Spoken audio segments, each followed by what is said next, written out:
तो जैसे कि हम जानते हैं कि हर एक कंट्री का एग्रीकल्चर सेक्टर तो अच्छा होना ही चाहिए, क्योंकि एग्रीकल्चर सेक्टर, जिसे हम प्राइमरी सेक्टर भी कहते हैं, वही वो एक ऐसा सेक्टर है जिससे फूड सिक्योरिटी पूरी कंट्री में मेंटेन की जा सकती है। अब बात करते हैं अपने ही देश की। जैसे कि हमने चैप्टर 1 जब किया था इंडियन इकोनॉमिक डेवलपमेंट का, that is Indian economy on the eve of independence, उसमें देखा था कि इंडिया का जो एग्रीकल्चर सेक्टर है वो स्टेगनेंट था। स्टेगनेंट मतलब उसमें ग्रोथ नहीं हो रही थी, और उसके पीछे काफ़ी रीजंस थे, और मेजर मेजर यहाँ पे 2 रीजंस की बात करूंगी। पहला, लो प्रोडक्शन। प्रोडक्शन लेवल बहुत ज़्यादा कम था एग्रीकल्चर सेक्टर में, जिसकी वजह से एग्रीकल्चर सेक्टर ग्रोथ नहीं ले पा रहा था, है ना। ऐसा क्यों था कि प्रोडक्टिविटी कम थी? वो इसलिए था क्योंकि फार्मर्स का लो स्टेमिना था, जो मशीन्स वगैरह थी वो बैकवर्ड टेक्नोलॉजी की यूज़ हो रही थी, more over irrigational facilities India में थी ही नहीं, राइट।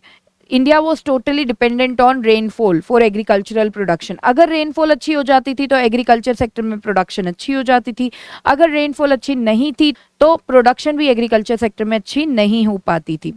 दूसरा जो मेजर रीजन है behind the stagnation of Indian agriculture sector, that was exploitation of Indian farmers by the zamindars. यानी कि मैं बात कर रही हूँ बेटा जमींदारी सिस्टम की, राइट। जमींदारी सिस्टम में क्या था? जमींदार कनेक्ट कर रहे थे फार्मर्स को और साथ में ब्रिटेन गवर्नमेंट को, राइट। तो जमींदार जो थे वो बहुत ज़्यादा एक्सप्लॉइट किया करते थे फार्मर्स को, जिसकी वजह से एग्रीकल्चर सेक्टर ग्रो नहीं कर पा रहा था। तो अब हमारी इकोनॉमी में जब इंडिपेंडेंस मिल गई तो मैम उसके बाद कोई रिफॉर्म्स लाए गए क्या एग्रीकल्चर सेक्टर में, जिससे एग्रीकल्चर सेक्टर को इम्प्रूव किया जाए? तो यस बेटा, यहाँ पर बिल्कुल रिफॉर्म्स लाए गए थे इंडिया के एग्रीकल्चर सेक्टर में, ताकि एग्रीकल्चर सेक्टर को इम्प्रूव किया जा सके। इस वीडियो में हम लोग यही सब बात करने के लिए आए हैं।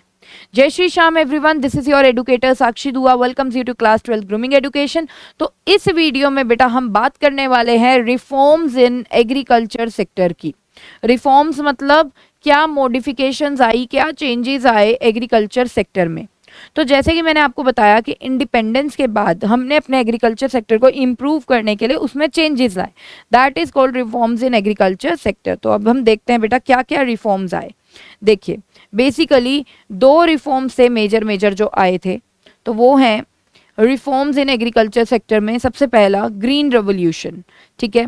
सबसे पहला है ग्रीन रेवोल्यूशन, दूसरा है बेटा लैंड रिफॉर्म्स, ठीक है। लैंड रिफॉर्म्स में मेजर मेजर 2 चीज़ें हम पढ़ेंगे, अबॉलिशन ऑफ इंटरमीडियरीज एंड दूसरा लैंड सीलिंग। तो सबसे पहले बेटा हम बात करते हैं ग्रीन रेवोल्यूशन की, ठीक है। ग्रीन रेवोल्यूशन नाम भी आपने सुना ही होगा। बेसिकली ग्रीन रेवोल्यूशन क्या था? एग्रीकल्चर सेक्टर में कुछ चेंज देखा गया था। चेंज क्या देखा गया था कि जिस इंडियन इकोनॉमी में शॉर्टेज हो रही थी फूड ग्रेन्स की, व्हीट और राइस की, जहां पर शॉर्टेज हो रही थी, अब उसी इंडियन इकोनॉमी में सरप्लस होने लगा फूड ग्रेन्स का, मेनली व्हीट एंड राइस का। तो ऐसा कैसे हुआ कि जिस इकोनॉमी में पहले शॉर्टेज थी फूड ग्रेन्स की, अब उस इकोनॉमी में सरप्लस होने लगा फूड ग्रेन्स का, फूड ग्रेन्स की एकदम से तेजी से प्रोडक्शन बढ़ गई। तो ऐसा हुआ इसलिए क्योंकि हमने बेटा न्यू टेक्निक्स को अप्लाई किया था एग्रीकल्चर सेक्टर में, जो कि थी HYV seeds. HYV seeds means high yielding variety seeds. इस सीड्स को यूज करके प्रोडक्शन ज्यादा होती थी। मोर ओवर जो फार्मर था वो मल्टीपल क्रॉपिंग सिस्टम को कर सकता था यूज। मल्टीपल क्रॉपिंग सिस्टम क्या होता है? एक साथ बहुत सारी क्रॉप्स उगाना। तो ये पॉसिबल था HYV सीड से कि एक फार्मर बहुत सारी क्रॉप्स उगा सकता है, ठीक है। दूसरा बेटा केमिकल कंटेंट वाली चीजें यूज होने लगी, लाइक केमिकल इनपुट्स यूज होने लगे, chemical fertilisers, chemical pesticides use होने लगे, जिसकी वजह से इंडियन फार्म्स में प्रोडक्शन बहुत ज़्यादा तेजी से बढ़ गई फूड ग्रेन्स की, मेनली किसकी? व्हीट एंड राइस की, ठीक है। इसी को ही बोलते हैं बेटा ग्रीन रेवोल्यूशन, ये जो चेंज देखा गया इंडियन इकोनॉमी में। आइए अब इसे डिटेल में समझते हैं। देखिए बेटा, ग्रीन रेवोल्यूशन के सबसे पहले सिनोनिम्स की बात करेंगे। सिनोनिम्स मतलब अदर नेम्स, मतलब ग्रीन रेवोल्यूशन को और हम क्या कहते हैं। तो ग्रीन रेवोल्यूशन के बेटा अदर 2 नेम्स हैं, एक है NAS which is new agricultural strategy, new agricultural strategy.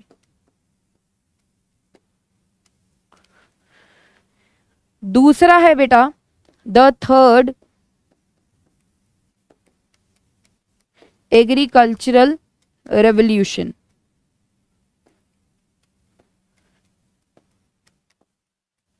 The third agricultural revolution. ठीक है, तो ये तो है इसके सिनोनिम्स, ये जरूर ध्यान में रखना बेटा, इससे क्वेश्चन आ जाता है। मतलब ग्रीन रेवोल्यूशन ना पूछकर क्या पूछा जाएगा, न्यू एग्रीकल्चरल स्ट्रेटजी क्या है, मतलब नेम ये यूज कर लिया जाता है। तो न्यू एग्रीकल्चरल स्ट्रेटजी तो जरूर याद रखना, ये फिर भी नहीं याद रखोगे तो चलेगा। नेक्स्ट बेटा, father of green revolution in world. World में कौन फादर है ग्रीन रेवोल्यूशन के, वो है बेटा नॉर्मैन बोरलॉग।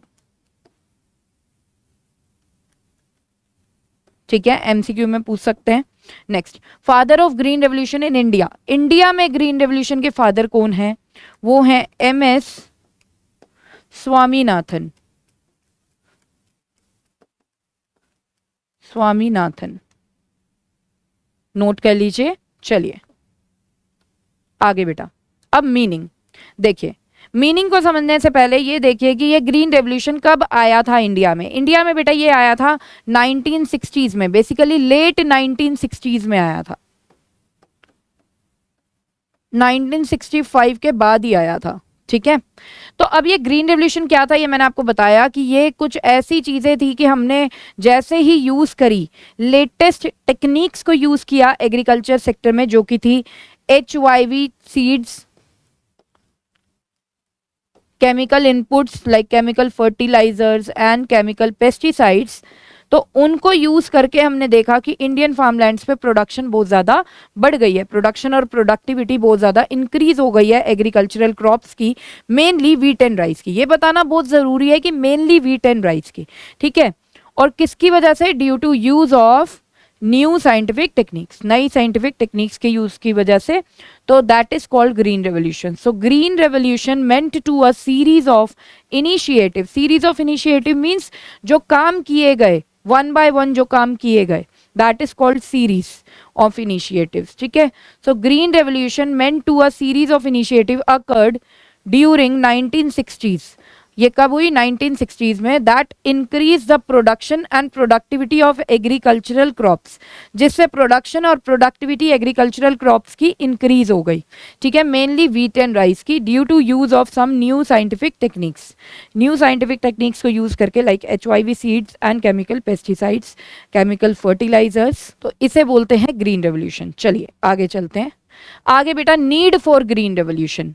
इंडिया में जरूरत क्या थी ग्रीन रेवोल्यूशन की? बेटा जरूरत बहुत ज्यादा थी। देखिए क्यों जरूरत थी, इंडिया की पॉपुलेशन बहुत ज्यादा तेजी से ग्रो कर रही थी, इंडिया की पॉपुलेशन बढ़ती जा रही थी। आपने देखा था ना चैप्टर 1 में कि इंडिया में बर्थ रेट ज्यादा था डेथ रेट से। तो इससे क्या हो रहा था कि इंडिया की जो पॉपुलेशन है वो बहुत तेजी से बढ़ रही थी। तो इंडिया था स्टेज ऑफ पॉपुलेशन एक्सप्लोजन में, स्टेज ऑफ पॉपुलेशन एक्सप्लोजन। तो इंडिया की जो पॉपुलेशन है बहुत ही तेजी से बढ़ रही थी। और हो क्या रहा था, जैसे कि हमने देखा कि इंडिया का एग्रीकल्चर सेक्टर इतना अच्छा नहीं था, लेकिन पॉपुलेशन बहुत तेजी से ग्रो करे जा रही थी। तो बेटा इंडिया इस सिचुएशन में नहीं था कि इंडिया अपनी पूरी पॉपुलेशन को फीड कर सके बाय इट्स ओन। ठीक है, अपने इंडिया में जितनी प्रोडक्शन हो रही थी एग्रीकल्चरल प्रोडक्ट्स की, उससे इंडिया पूरी पॉपुलेशन को अपनी फीड नहीं कर पा रहा था। तो इंडिया कर क्या रहा था, इंडिया बेटा यूएसए पे डिपेंडेंट था।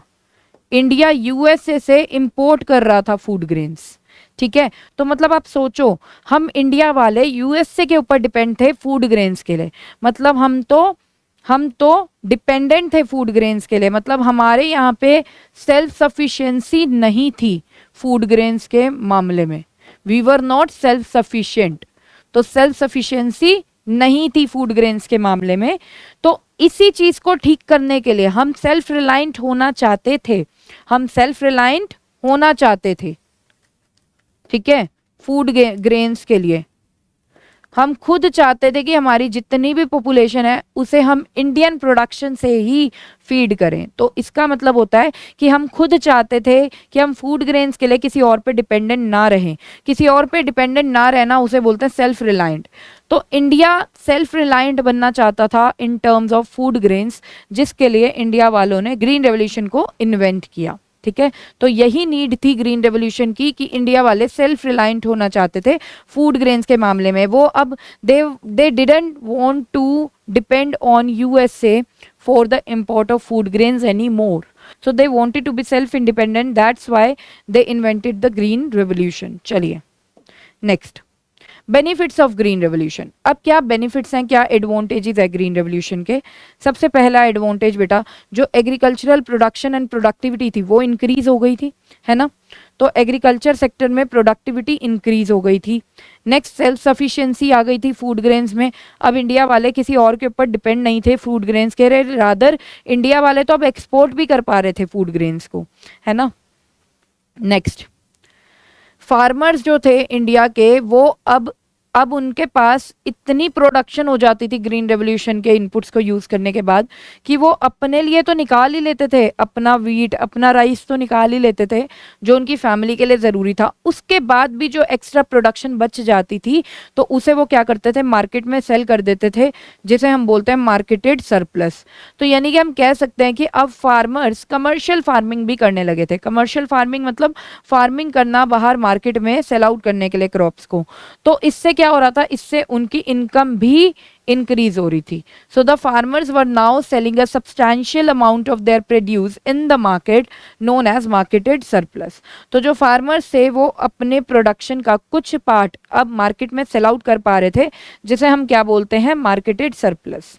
नेक्स्ट, अब क्या हुआ, क्योंकि आउटपुट इंक्रीज हो गया था तो इसका मतलब सप्लाई भी इंक्रीज हो गई थी फूड ग्रेन्स की।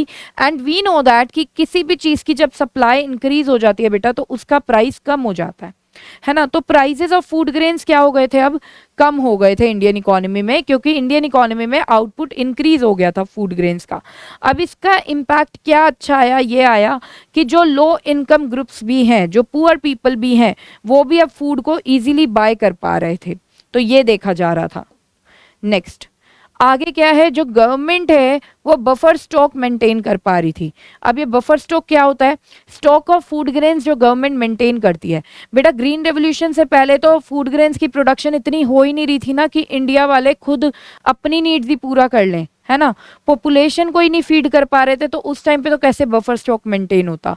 लेकिन आफ्टर ग्रीन रेवोल्यूशन जब फूड ग्रेन्स की प्रोडक्शन बहुत ज़्यादा बढ़ गई थी तो अब government amount of food grains को स्टोर कर पा रही थी, जिसे हम बोलते हैं बफर स्टॉक।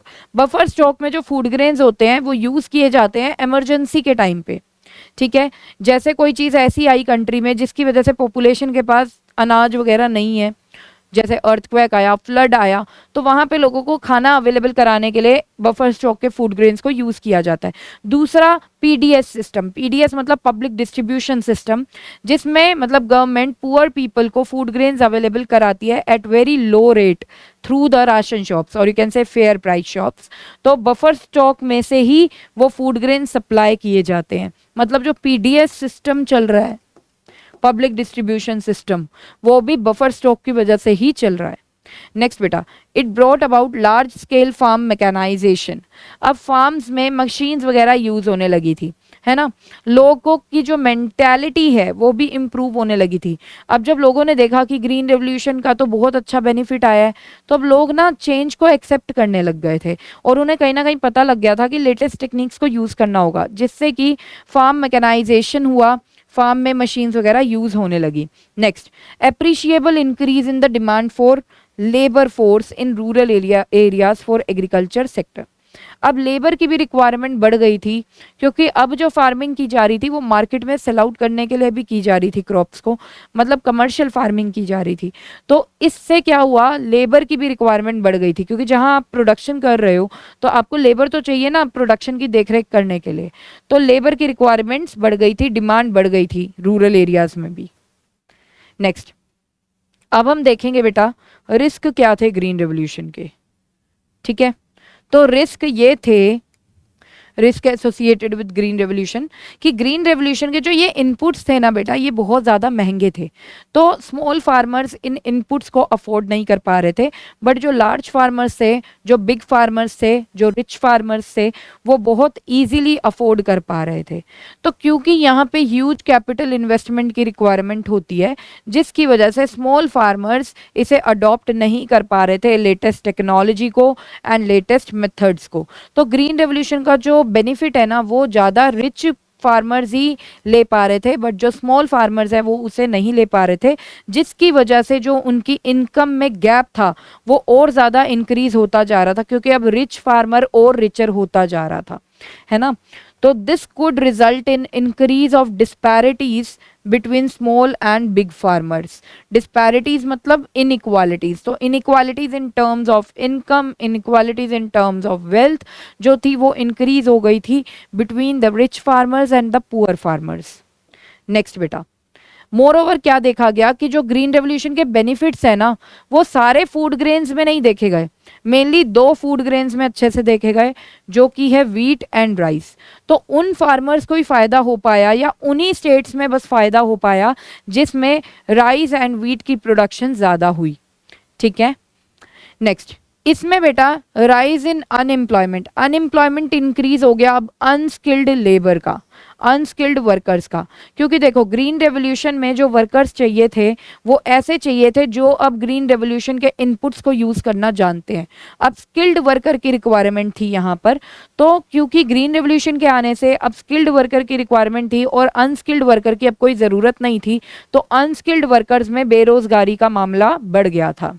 नेक्स्ट बेटा, फार्मर्स एंड वर्कर्स में हेल्थ इश्यूज होने लगे, हेल्थ प्रॉब्लम्स होने लगी। क्यों होने लगी? क्योंकि देखो जो पेस्टिसाइड्स थे, फर्टिलाइजर्स थे, वो केमिकल वाले थे। अब उनको छिड़कते टाइम जितना मर्जी नोज को कवर कर लो, तब भी कुछ ना कुछ तो इनहेल हो ही जाता है ना।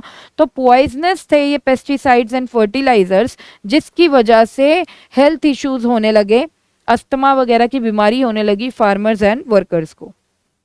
तो ये तो थे कुछ रिस्क ऑफ ग्रीन रेवोल्यूशन, ठीक है। तो अब बेटा यहाँ पे ग्रीन रेवोल्यूशन तो हो गया खत्म। अब हम बात करेंगे दूसरे मेजर रिफॉर्म की, एग्रीकल्चर रिफॉर्म्स का जो पार्ट है, दैट इज लैंड रिफॉर्म्स, ठीक है। लैंड रिफॉर्म्स मींस ये लैंड की ऑनरशिप से रिलेटेड चेंजेस थे। लैंड की ऑनरशिप से रिलेटेड चेंजेस को हम क्या बोलते हैं? लैंड रिफॉर्म्स, ठीक है। अब इसमें क्या किया गया था देखते हैं बेटा ध्यान से।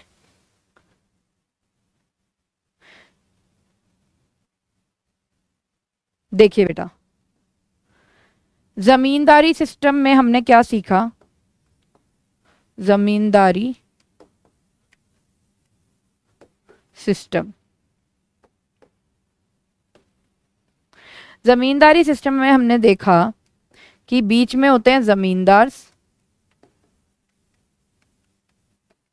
जो लिंक क्रिएट करते हैं किसमें? फार्मर्स में, या जिन्हें हम कल्टीवेटर्स भी बोलते हैं, और साथ में गवर्नमेंट में।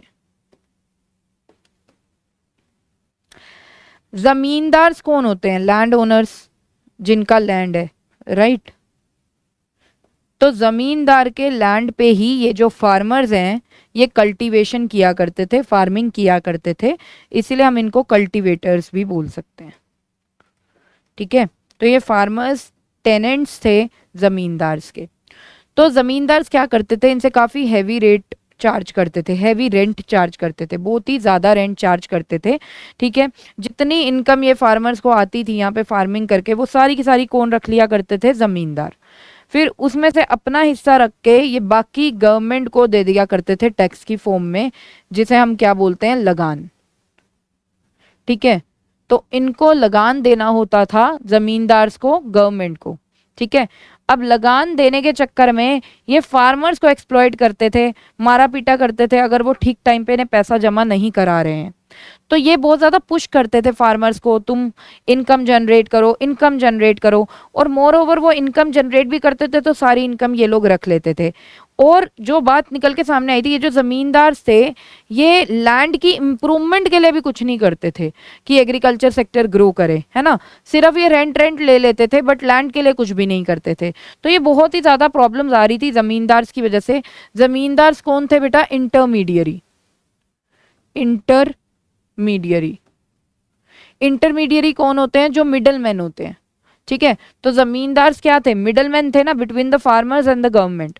तो यहाँ पे गवर्नमेंट ने जब देखा कि ये जमींदार ही हैं जो एक्सप्लॉइट कर रहे हैं फार्मर्स को, जिसकी वजह से एग्रीकल्चर सेक्टर स्टेगनेंट रह रहा है, एग्रीकल्चर सेक्टर आगे ग्रो नहीं कर पा रहा है, तो फिर गवर्नमेंट ने क्या डिसाइड किया? गवर्नमेंट ने डिसाइड किया कि इन जमींदार को, इन इंटरमीडियरीज को हम हटा देते हैं। इंटरमीडियरीज को हटाने को हम क्या बोलते हैं? Abolition of intermediaries. Abolition of intermediaries. तो यही देखा गया कि गवर्नमेंट ने क्या किया, इंडियन गवर्नमेंट ने स्टेप्स लिए। क्या स्टेप्स लिए? कि उन्होंने रिमूव कर दिया इंटरमीडियरीज को, और जो टिलर्स हैं, टिलर्स यहाँ पे बोल रहे हैं बेटा फार्मर्स को, कल्टीवेटर्स को, जो टिलर्स हैं उन्हें क्या कर दिया? ओनर्स ऑफ लैंड बना दिया। मतलब अब जो फार्मर्स थे ना वो हो गए थे लैंड ओनर्स, और फार्मर्स को बोला गया कि आप धीरे धीरे जैसे जैसे पैसा करके आप जमींदार को दे सकते हो, तो आप आराम आराम से पैसा जमींदार को दे देना। तो इससे क्या होगा? क्योंकि इंटरमीडियरीज यानी कि जमींदार ही थे जो फार्मर्स का एक्सप्लॉयटेशन कर रहे थे, तो अब वो जमींदार ही हट गए। जो टेनेंट्स हैं या मतलब टिलर्स हैं वो डायरेक्ट गवर्नमेंट के कॉन्टैक्ट में आ गए। तो अब जो फार्मर्स हैं उनका एक्सप्लॉयटेशन होना बंद हो गया। तो as it would reduce the exploitation among the tillers.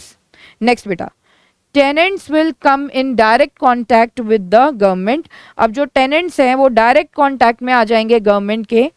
Bring equity in agriculture sector. इससे क्या होगा? इक्विटी आएगी एग्रीकल्चर सेक्टर में। About 200 lakh tenants come in direct contact with the government. 200 lakh tenants थे जो डायरेक्ट कॉन्टैक्ट में आ गए गवर्नमेंट के। नेक्स्ट बेटा, फर्दर और क्या देखा गया इसमें? Land ceiling. अब ये लैंड सीलिंग क्या होता है? लैंड सीलिंग होता है बेटा कि लेट सपोज ये लैंड है, ठीक है। अब हर किसी को बोला गया है मैक्सिमम आप इतना लैंड का ओनर हो सकते हो, और जब अब एक पर्सन के पास इतना लैंड है लेकिन मैक्सिमम तो इतने के ओनर हो सकते हैं, तो ये जो एक्स्ट्रा लैंड है ग्रीन कलर वाला, ये एक्स्ट्रा लैंड, अब इसका क्या होगा? जिस भी पर्सन के पास एक लिमिट गवर्नमेंट ने फिक्स कर दिया है कि मैक्सिमम आप इतना लैंड रख सकते हो, मैक्सिमम आप कितना लैंड रख सकते हो, ये ब्लैक वाला,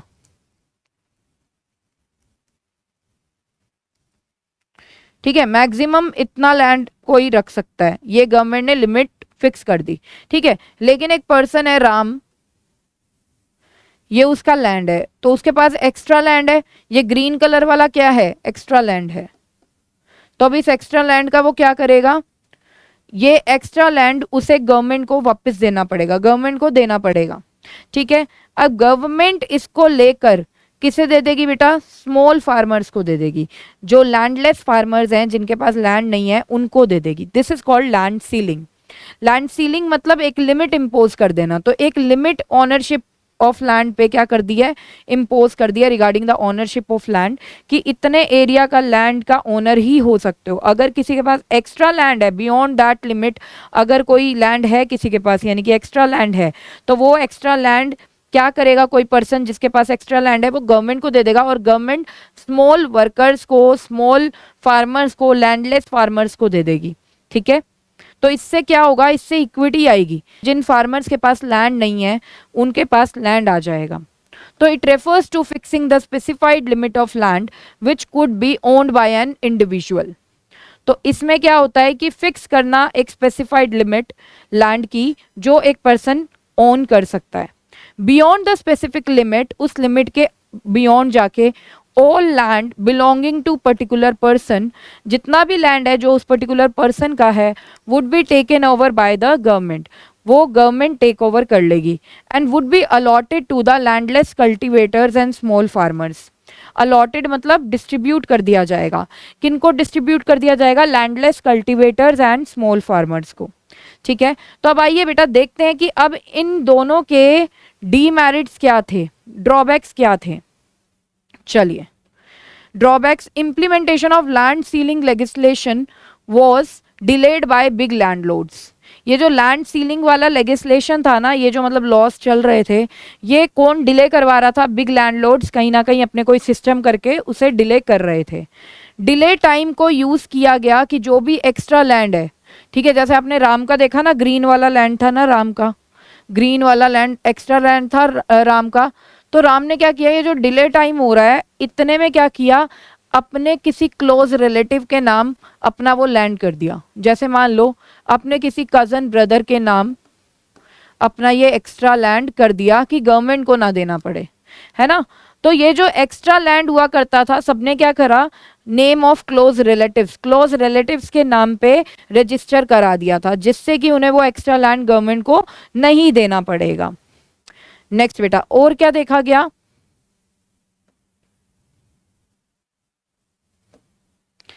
इन सम एरियाज, बहुत से एरियाज में ये देखा गया कि जो जमींदार हैं वही खुद ही कह रहे हैं कि हम ही फार्मर्स हैं, तो हम क्यों लैंड फार्म किसी दूसरे को देंगे, हम ही इसके जमींदार हैं।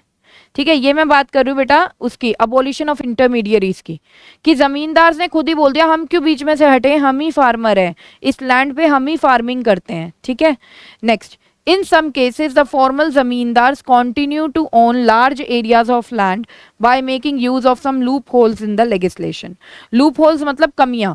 अब हमारे लीगल सिस्टम में इतनी कमियां थी जिसका फायदा लोग उठा जाते हैं, जैसे अभी भी चलती हैं, है ना।